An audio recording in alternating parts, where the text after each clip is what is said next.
Je te remercie infiniment pour cet exposé qui est extrêmement original, personnel et nourri de connaissances, de faits, d'allusions. Peut-être le reproche que je ferais, c'est justement d'être trop serré parce que tu as passé sur une quantité de choses où un certain nombre de points dans la théorie de Deleuze en particulier auraient dû être un peu étendus ou détendus de façon à ce qu'un public qui n'est peut-être pas particulièrement informé des différents ouvrages, ni de la théorie deleuzienne, ni même des œuvres artistiques auxquelles tu fais allusion, a peut-être à ce moment-là de la difficulté à te suivre exactement. Si je résume, si je me permets de résumer la leçon générale, c'est au fond que tu opposerais à cette théorie de l'art pictural en particulier, de l'art en général, puisqu'il s'agit aussi du cinéma, mais qu'il s'agit par allusion aussi de la musique ou de la littérature, tu reprocherais à cette critique d'être littéraire. D'être littéraire, c'est-à-dire de substituer à des points clés, importants, là, on ne peut pas l'appeler malgré tout d'une autre façon, là, le fonctionnement ou la logique propre, mais le mot logique aussi est littéraire, disons plutôt donc le fonctionnement propre de l'activité artistique du peintre, on décide de substituer à ce fonctionnement spécifique quelque chose qui est emprunté à des notions littéraires, donc de faire de la littérature sur l'art, plutôt que de voir quels sont les procédés de l'art lui-même. C'est là un reproche qui est pertinent et qui est intéressant, qui a été posé d'ailleurs, qui a été suggéré d'ailleurs par Deleuze lui-même, puisqu'il dit qu'il faut lire les écrits des peintres. On ne lit pas assez les écrits des peintres, et je signale que dans ce domaine, par exemple, tu n'as pas parlé beaucoup de Van Gogh, qui a énormément fait d'écrits dans ses lettres, soit à son frère, soit à d'autres comme Van Rappard, par exemple, où il parle précisément des couleurs, où il parle des préoccupations qui sont les siennes, à la fois sur le plan de sa vie personnelle et sur le plan de ses tableaux, et qui ont été étudiés d'une façon très intéressante par Jean-Clé Martin dans un ouvrage consacré il y a quelques années à Van Gogh, précisément. Ou alors de Cézanne aussi, qui a parlé beaucoup de lui-même, puisque tu le sais fort bien. D'ailleurs, mais peut-être puisque tu as parlé de la vérité en peinture de Derrida, mais peut-être que là aussi, il faut, ou de la croix aussi, on a fort bien parlé dans son journal de ses préoccupations de peintre dans des optiques différentes. Quand tu n'as pas fait état d'œuvres comme Kandinsky, le spirituel dans l'art, tu sembles considérer que la théorie de l'art de Klee est littéraire. Ce qui est curieux, puisque Klee enseigne au Bauhaus, et que quand même ce n'est pas en tant qu'écrivain qu'il a enseigné, c'est en tant que plasticien qu'il a parlé de la ligne. Donc là, c'est un peu mystérieux qu'à la fin tu dises pédagogique de Klee, puisque j'ai ton texte, les fictions narratives comme celles qui illustrent des écrits pédagogiques de Clé, la ligne de la colline et du bateau. Vous avez des exemples pour faire sortir la Est-ce que ligne? c'est des fictions narratives ou est-ce que ce sont des procédés de dessinateurs? On n'a pas besoin de parler d'une ligne, parce qu'il décrit la ligne comme un écrivain décrirait une ligne, en décrivant quand même, en nous renvoyant, non pas à une perception équilibrée propre à la ligne, mais à une ligne qui déjà figurerait un cheminement, etc. Mais justement, c'est peut-être que Deleuze a emprunté cette notion de force, puisque la ligne de Clé est dynamique. Il la représente dans son écrit, ses écrits sur l'art. Il met des flèches d'ailleurs, qu'il introduit.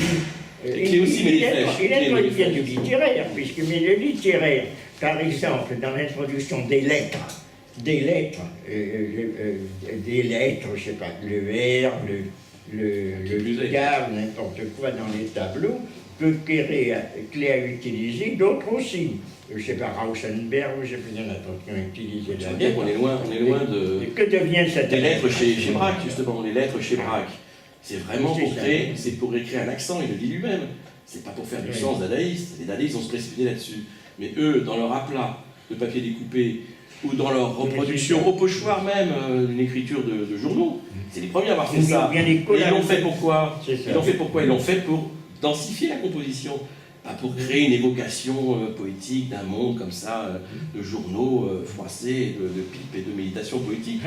Mais justement, peut-être que ça fait dedans, mais c'est pas leur propos. Peut-être que tu ne tiens pas assez compte tu es d'un dogmatisme extravagant, je dois dire, que j'ai rarement vu, parce que tu ne tiens pas assez compte des ambiguïtés, des choses qui jouent sur des doubles tableaux des sciences, ou précisément des passages, ou des entre-deux ou des devenirs, par exemple.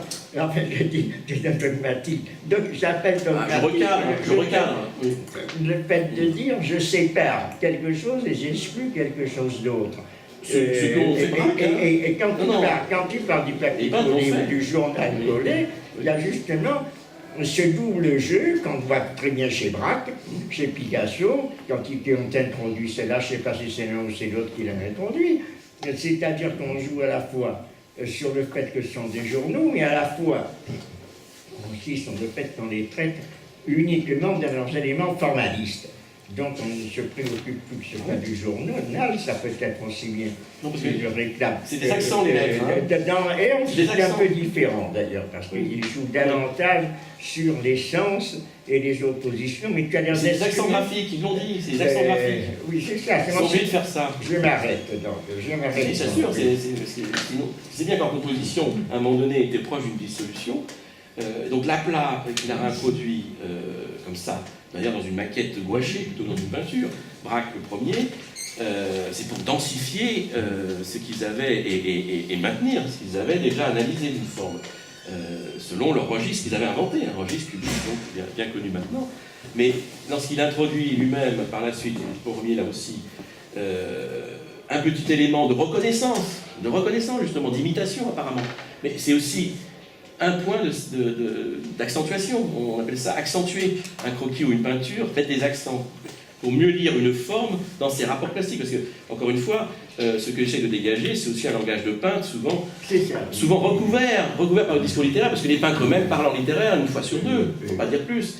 Mais que dit Cézanne? Il parle de rapports plastiques. Est-ce que tu connais quelqu'un, dans les théories de l'art les plus variées du XXe siècle, qui a repris la notion de rapport plastique? On est toujours dans l'élémentarisme, et Deleuze ne fait pas exception, c'est-à-dire, on voit ça aussi chez d'autres théoriciens, mais quand il dit Clé, il part des éléments picturaux. J'aurais pu faire l'exposé uniquement là-dessus, qui varie d'ailleurs. Alors c'est la tâche, c'est le point, c'est la ligne, c'est le plan, ça varie tout le temps, va dégager une fonction plastique à partir de là. Je citerai peut-être une omission également de Delaunay. Delaunay, quand même, a écrit énormément sur la matière, sur la couleur, sur la relation entre la peinture et les théories de Fresnel, etc., sur les contrastes simultanés, sur tout un tas de choses qui quand même occupent une place très importante et qui ne peut pas être considérée comme étant littéraire, mais et de la part d'un peintre incontestable, quelque chose qui est l'établissement et l'appui d'une théorie de l'art. Comment il en parle? C'est ça qui est Comment il en intéressant. parle? Oui, oui. Comment il fait, Oui. Delaunay? Delaunay occupe une place quand même importante. Et dans l'histoire également de la couleur et de la signification. Là, lorsqu'on parle de signification, je pense que je mettrai quand même à la base quelque chose de très général,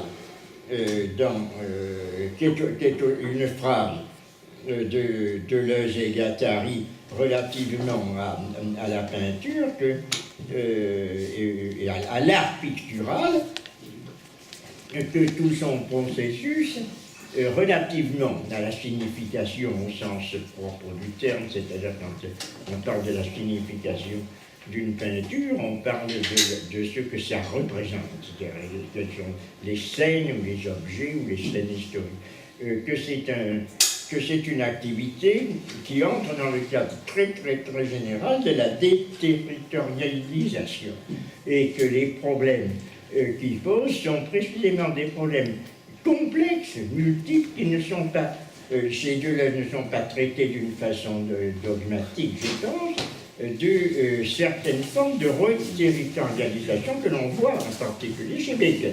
Là, il y a chez Bacon quelque chose qui parle d'une déterritorialisation incontestable relativement au figuratif, mais qui s'appuie également sur des formes qui ne sont pas celles de tous les peintres, d'ailleurs, puisqu'il y a des peintres, Bacon n'est pas l'unique peintre contemporain, ni historique, mais il y a incontestablement des formes multiples, complexes, de reterritorialiser sur, par exemple, des détournements du tableau comme 1910, je ne sais pas comment il s'appelle, de Velázquez ou d'autres, ou alors son propre visage, ou alors etc., ou celui de ses amis, tout cela, ce sont des entreprises qui ce sont des variations.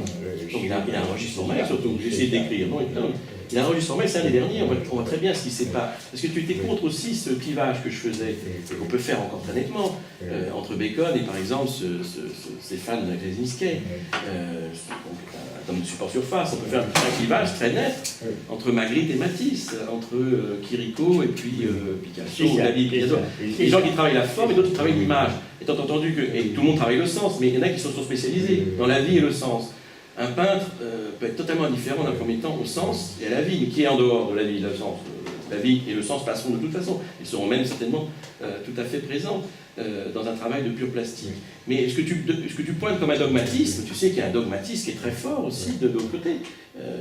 C'est dans la mesure où, encore une fois, on peut très bien estimer que ce qui est représenté maintenant avec une coupure dadaïste ou du champisme aujourd'hui, c'est presque tous les autres arts. On a abandonné une recherche formelle. Des gens comme Bacon finissent par être très isolés. Il n'y a plus beaucoup de création de registres formels. On a vécu, on vit encore très largement, sur des inventions cubisme et abstraites géométrisantes dans l'architecture et dans les arts déco. Donc il y a eu aussi l'art déco aussi qui a suivi. Mais c'est quand même frappant de voir à quel point une certaine architecture dite déconstructiviste reprend en fait le registre de l'architecture constructiviste qui, elle, avait avorté pour cause de stalinisme. Et c'est un registre, en fin de compte, formel, qui est une grande invention du début du XXe siècle. On n'en est pas vraiment sorti, parce que c'est une très grande richesse, évidemment. Mais il n'y a pas eu, depuis 40 ans ou 50 ans, je crois. Oui, mais pourquoi aussi? Qui prend la place? C'est le pop art. Le pop art lui-même n'a même pas de projet formel. Il a un projet peut-être critique de la société, mais on peut en douter. Il a un projet artistique, très certainement, mais il ne s'inscrit plus dans l'histoire des formes. Si on ne fait pas, si on ne voit pas ce problème-là, qui est un problème, comment dirais-je, très prégnant maintenant, à mon sens, par rapport à la FIAC, par rapport à ce qui s'achète à l'échelle mondiale, et moi-même qui suis un peu confronté en tant que peintre et à la Fondation Mag aux vedettes de l'art contemporain, qui sont presque tous des pop artistes. Il y a des gens qui vont créer une image, préparent leur image et préparent les effets, qui sont peut-être des affects, des percepts, c'est jamais des rapports plastiques. Parce que là, une codification complète, ils choquent dans la présentation, ils vont mettre justement, alors là, littéralement, parce que là, on a bien vu, mieux bouge qu'il devient un anus, bon, moi je veux bien, mais c'était pas tellement le propos de l'école, on peut le dire, enfin, à mon avis, c'est pas tellement. Par contre, on l'a fait littéralement, depuis. Mais c'est idiot, parce que bon, on peut le faire littéralement, c'est très bien, c'est une image qu'on peut faire, mais ça n'apporte rien à l'histoire des formes. On met On met un sexe en érection à la place du nez, on met un anus ou un vagin à la place d'une bouche d'enfant, ça ne fait pas avancer le film biblique. Hein. C'est bien, ça peut provoquer, mais généralement ça ne provoque plus personne, sauf de quelques ligues de vertu. Mais où est l'apport plastique dans cette affaire? Il n'y a plus d'invention formelle. Alors ce qui est plus grave, c'est qu'on oublie complètement la recherche des formes. Je crois que... On oublie la recherche des Mais formes. quel est le rapport avec Deleuze? Deleuze n'est pas... Quel est le rapport? Attends. Laisse la parole. Oui, oui. D'accord, vas-y, c'est bien. Mais quel est le rapport avec Deleuze? Enfin, je veux dire, Deleuze n'est pas du côté de cet art que tu sembles... Si je joue sur les tables. Bah si, j'ai donné deux exemples. Attends, faut pas... Et alors tout à l'heure, bon, moi je peux pas parler d'art parce que j'y connais rien et que je suis en pleine découverte. Mais là, il se trouve que sur Dailymotion ou sur YouTube, il y a quelqu'un qui a mis en ligne un cours de Deleuze. Vous le saurez certainement mieux que moi, où il parle justement de l'art, où il commence avec ses étudiants à réfléchir sur l'art. Et quand tu dis tout à l'heure que Deleuze n'y connaît rien en peinture, mais il le dit lui-même qu'il n'y connaît pas grand-chose. Et alors ce qui est très drôle, c'est qu'il commence son cours en disant « je n'y connais rien ». Vraiment, je suis, voilà, je ne connais pas grand-chose. Et alors après, ça part dans tous les sens, et là tu t'aperçois qu'il a effectivement, peut-être ses peintres, peut-être, mais Deleuze de toute façon a ses philosophes, il a aussi ses peintres, et c'est un discours, encore une fois, d'une modestie, et pas du tout un discours surplombant. Moi j'ai l'impression quand même que Deleuze, mais là encore je suis pas spécialiste, et je parle davantage avec ce que je sens, ou du peu que j'ai lu de Deleuze, mais il me semble bien que Deleuze, encore une fois, va essayer... Alors, un discours littéraire, je ne crois pas, certainement pas. D'abord, c'est un philosophe, donc c'est pas un littérateur. Et il me semble que Deleuze essaie, puisqu'il est philosophe, de sortir l'art d'un discours qui a été tenu par une certaine philosophie et qui a justement... un petit peu mépriser l'art au profit de sa supériorité. Bon, c'est tout con ce que je dis, c'est rien de... Enfin, Oui, il me semble, quoi, vraiment. Vraiment. Bon, d'abord, il est très littéraire, il a même voulu être Non, il écrivain. n'est pas littéraire, il est philosophe, un littéraire. À ce moment-là, si c'est le grand mélange, si la philosophie, c'est la littérature, si la littérature, c'est la peinture, allons-y. C'est pour la lucidité de ce qui est retransmissible.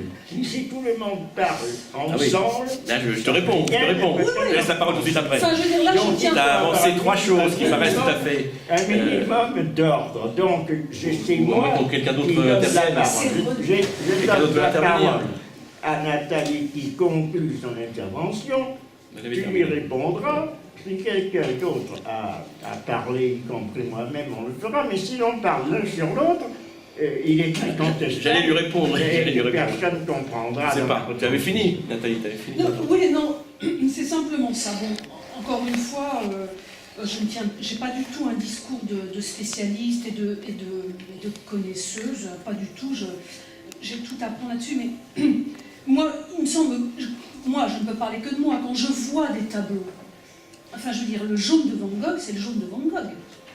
À un moment donné, tu dis, il n'y a pas de jaune Van Gogh. Comment ça, il n'y a pas de jaune Van Gogh? En soi, ça veut rien dire. Non, mais ça veut dire quoi en soi? Je ne comprends pas cet en soi. Cette logique de la sensation, c'est aussi ce que l'art nous fait. Ce que l'art nous fait. Et le geste du peintre, c'est ce travail de la peinture, de la couleur qui lui est propre. Un jaune de Van Gogh n'est pas le jaune, par exemple, d'Auguste Renoir.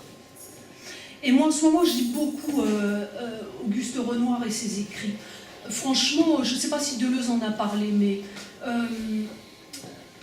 Renoir, il voulait faire quoi? Simplement, vraiment, il parle de force, Renoir.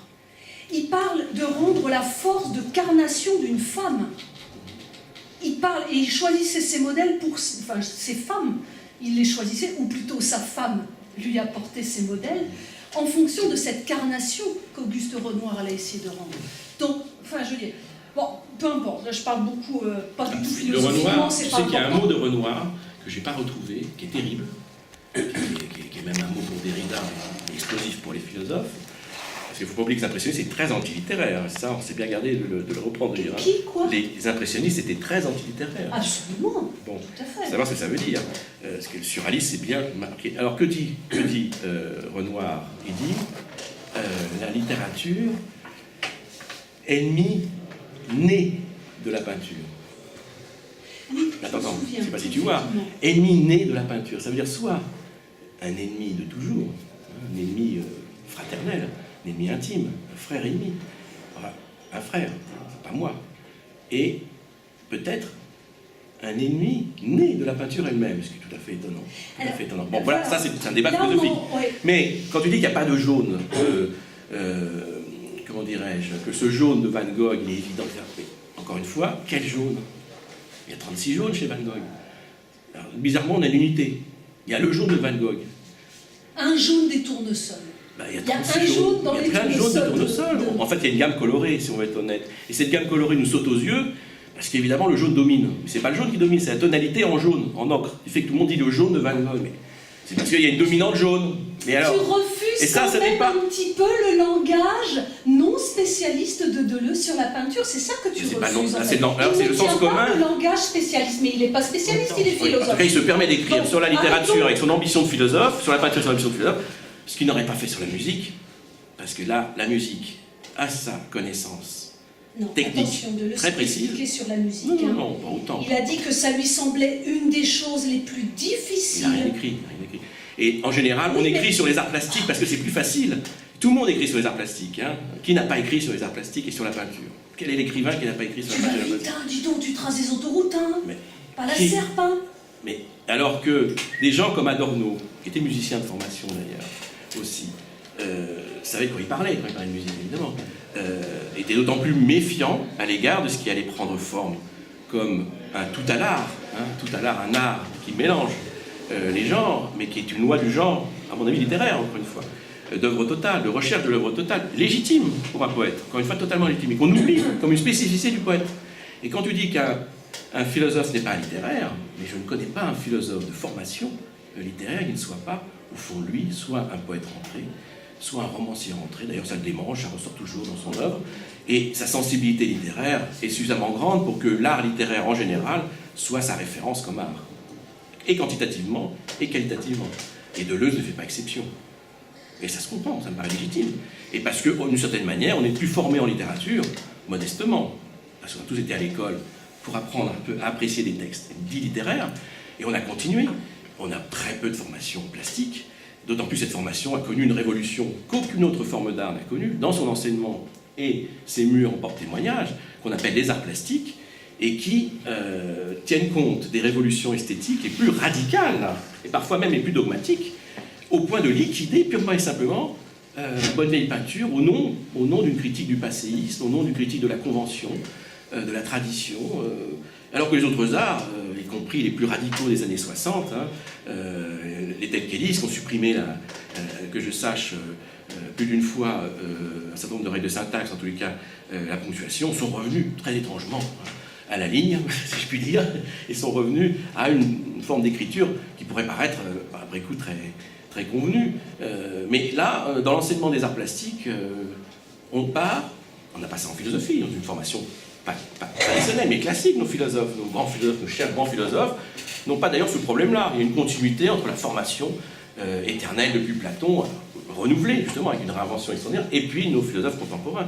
Mais la continuité se fait. En art plastique, il y a rupture. Et encore une fois, Klee et Kandinsky, si tu lis bien ligne, point, surface, enfin, le spirituel dans l'art également, on est très étonné de voir que lorsqu'il parle du point et pour nous faire sentir la beauté plastique d'un point, enfin, ce qu'il n'appelle pas beauté, il parlera de résonance intérieure au point lui-même, il va falloir le regroupement d'un point, il faut le sentir comme un ensemble de pas.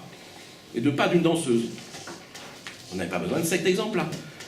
Pour nous faire sentir plus fortement un jeu de points et lignes, c'est des abstraits pourtant. Je peux te répondre par rapport à tout à l'heure, Oui. et surtout pour rebondir par rapport à ce que disait René. En fait, là, pour revenir à ce que tu disais sur Renoir, effectivement, quand il dit ça, mais il faut toujours se poser la question du sens des termes. Quand effectivement Renoir dit ça, c'est parce qu'il y a une espèce de... Et là, du coup, ça serait peut-être assez intéressant pour nous, c'est qu'il y a une espèce de psychologisme. En fait, quand Renoir s'attaque à la littérature en disant, en gros, la littérature fait beaucoup de mal à la peinture, il faut que... Bon, voilà. Il y a une sorte de psychologisme de la peinture que Renoir refuse absolument. Voilà, ça, je crois... Enfin, en tout cas, je lance quelque chose comme ça, je n'ai pas travaillé à fond, c'est du peu que j'ai lu.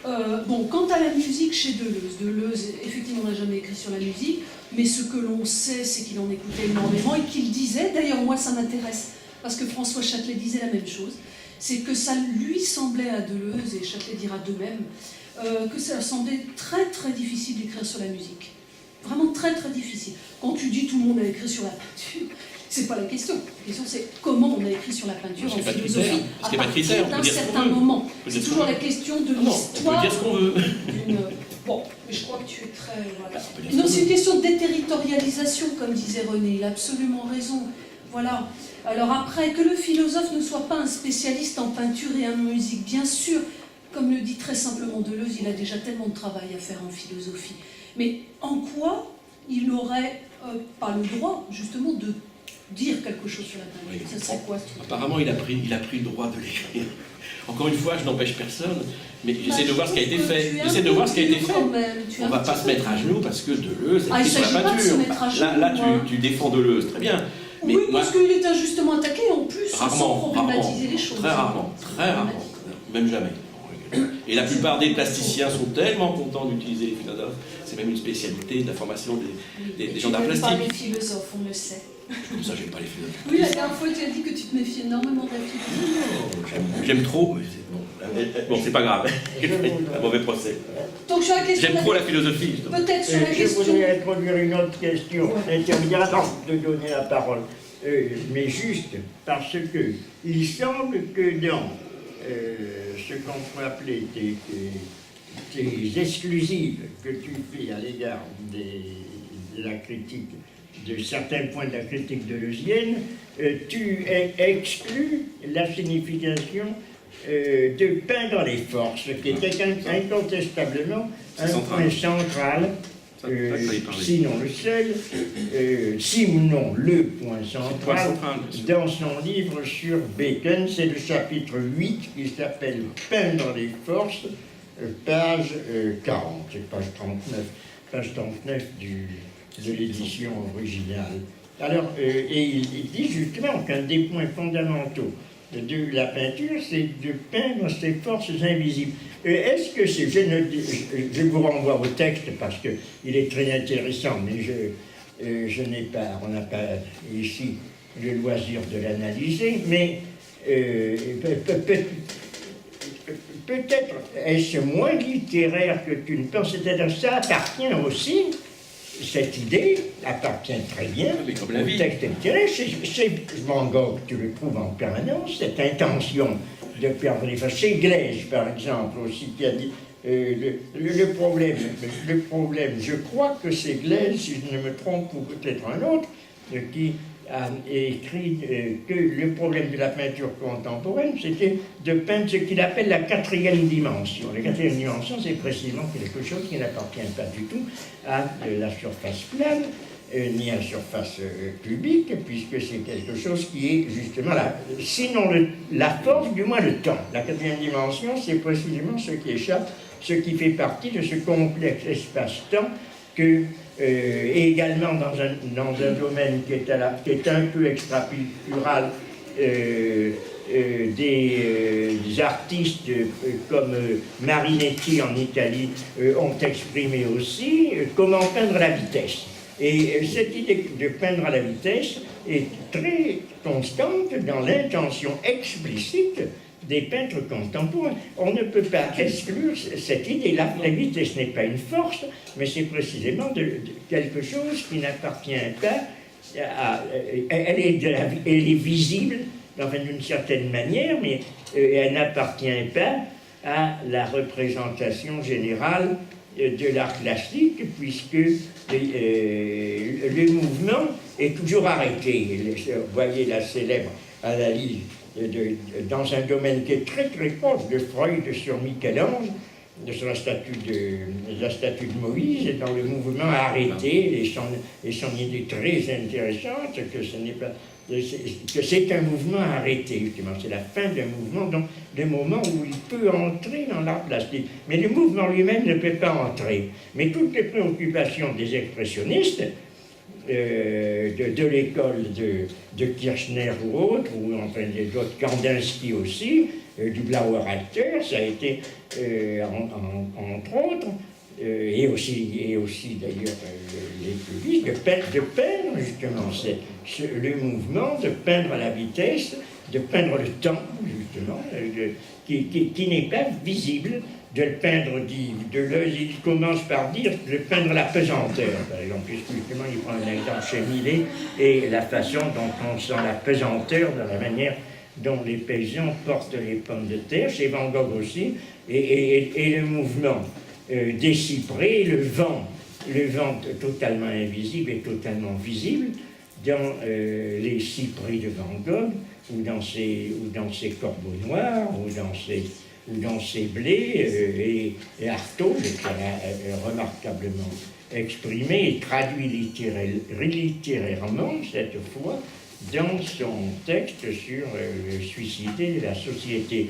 Donc, exclure cette possibilité de la peinture, à mon avis, est un peu paradoxal. Voilà tout au moins la question que je te posais. Est-ce qu'il n'y a pas un paradoxe à rejeter de la peinture son intention, peut-être outrée, mais qui n'est pas du tout métaphorique, de faire entrer dans son, puisque je reprends ton terme, dans son plastyle, dans son élément proprement pictural, ce qui ne lui appartient pas, comme temps, vitesse, mouvement, etc. La leçon générale, c'est au fond, qui opposerait à cette théorie de l'art pictural, en particulier de l'art en général, puisqu'il s'agit aussi du cinéma, mais qu'il s'agit par allusion aussi de la musique ou de la littérature, tu reprocherais à cette critique d'être littéraire. D'être littéraire, c'est-à-dire de substituer à des points clés importants, on ne peut pas l'appeler malgré tout une autre façon, le fonctionnement ou la logique propre, mais le mot logique aussi est littéraire, disons plutôt donc le fonctionnement propre de l'activité artistique du peintre, on décide de substituer à ce fonctionnement spécifique quelque chose qui est emprunté à des notions littéraires, donc de faire de la littérature sur l'art, plutôt que de voir quels sont les procédés de l'art lui-même.